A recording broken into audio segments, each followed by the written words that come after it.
Anthony Davis, LeBron James at Los Angeles Lakers, yan ang ating pag-uusapan. Final seconds. Bryant for the win. Bang! Pinag-iisipan na ngayon ng Lakers kung maglalaro ba itong si Anthony Davis sa 4 o 5.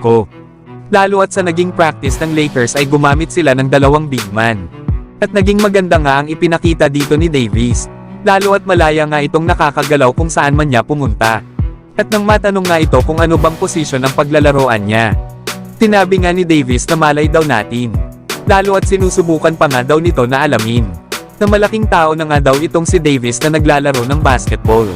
Pero gusto niya nga din na ituro sa Lakers kung papaano ang ginawa niya sa New Orleans Pelicans habang kakampi niya sila DeMarcus Cousins or Julius Randle. Lalo at mas comfortable nang gumalaw si Davis kapag nasa power forward ang kanyang posisyon. At ang maaalinman ka na Jackson Hayes at Christian Wood ang makakapartner nito kapag nagkataon. Sa ngayon ay sinusubukan pa lang ito ng Los Angeles Lakers, na kung maganda ang magiging resulta ay ito na ang kanilang gagamiting lineup sa pagsisimula ng regular seasons. Na mas okay nga ito kapag nagkataon kay Davis, lalo at makakaiwas ito na mapalapit sa injury dahil sa mga banggaan na nakukuha ng kanyang katawan sa bawat laro. Kapag nanatiling healthy kasi si Davis ay maganda ito sa kanilang kupunan. Lalo at mapadepensa at opensa ay kayang pangunahan nito. Kaya abangan na lang natin mga idol kapag nagsimula na ang regular season.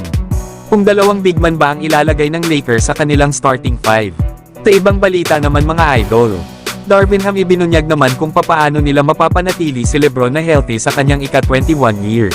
Lalo at sa huling 3 seasons ni LeBron sa Lakers ay nakapaglaro lang ito ng less than sa 60 games.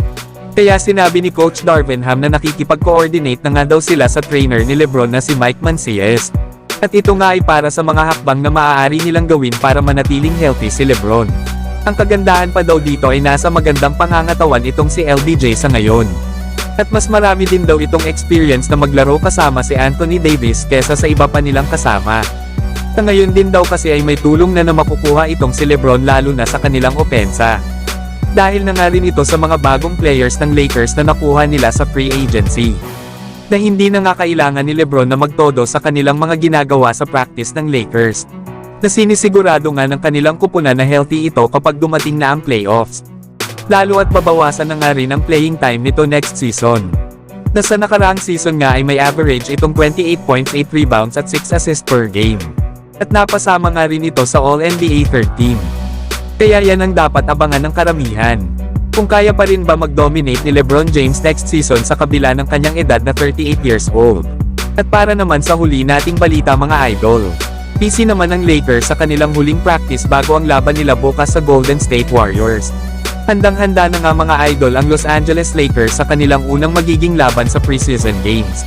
Tatanging sila LeBron at Austin Reeves nga lang ang hindi maglalaro bukas laban sa Warriors.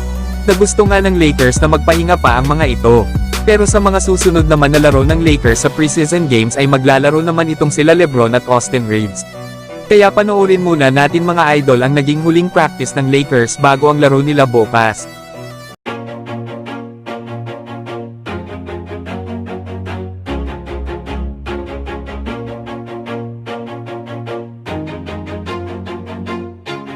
Always do it on my own, so I gotta get through it. And the only thing I know is to love what I'm doing. Never give up, never slow, till I finally prove it. Never